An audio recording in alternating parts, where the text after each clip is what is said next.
Hey viewers, welcome back to the channel. Today's video, painting overview on the Necron Overlord in the Szarekhan Dynasty. So this is the guy that comes in the Command Edition starter set. And this is kind of a unique sculpt because I believe this sculpt with the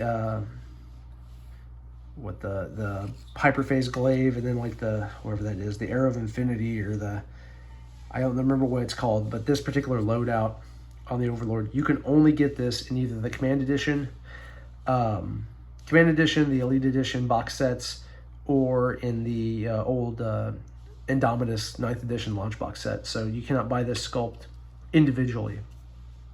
So if that matters to you, that is something that maybe you want to consider. It's a pretty cool sculpt, I think. It's a pretty cool model. So painting this guy, just kind of like the others, right? Similar color pattern. Chaos Black spray paint for the primer, and then all of these silver bits are Leadbelcher, right? All of the brass is Runelord Brass. His collar and the little kind of chains, tassels, whatever coming off of it are all Retributor Armor for that gold color, as well as his kind of headdress right here. It's all gold. You know, shoulder pads are all Leadbelcher. For the shades, you know, similar patterns. Nuln Oil on top of the Leadbelcher, and then Seraphim Sepia on the brass to get that a little extra depth on the brass. And then on the gold, I believe I did Agrax Earthshade on the gold to give it a little more depth, you know, to bring out those recesses as well. So that's all your shades. For the weapon here, you've got little bits of brass and little bits of gold. You know, the black is just, I left it as the black Chaos primer for that staff.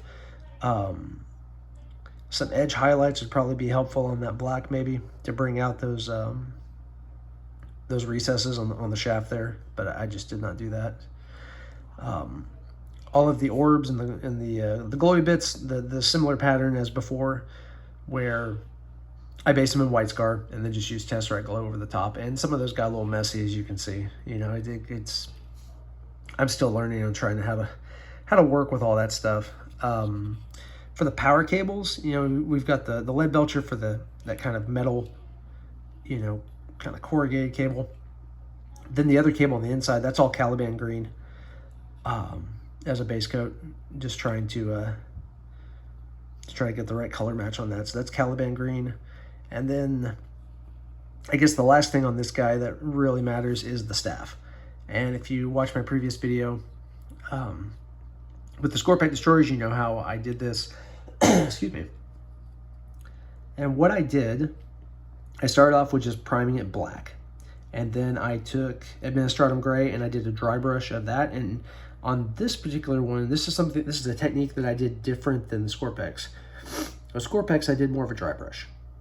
With this, I did more of a stippling effect, and I think it actually gave a better result. So I may, next time I do one of these kind of blades, I'm going to go back to stippling and see if it turns out better like this, because I think this turned out a lot better.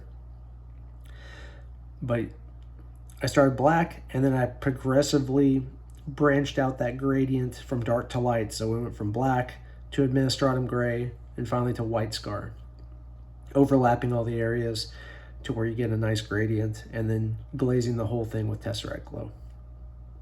I think the key here is don't do too much Tesseract Glow. Use a thin coat, but if you cake it on too much, it will obscure some of the detail and some of the shading.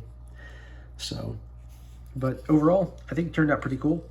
I was pretty happy with how the blade turned out. This was my first attempt at one of these Hyperphase blades, so I think it turned out fine.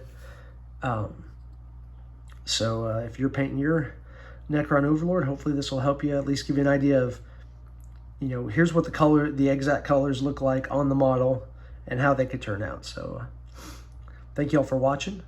And as always, we'll see you in the next video.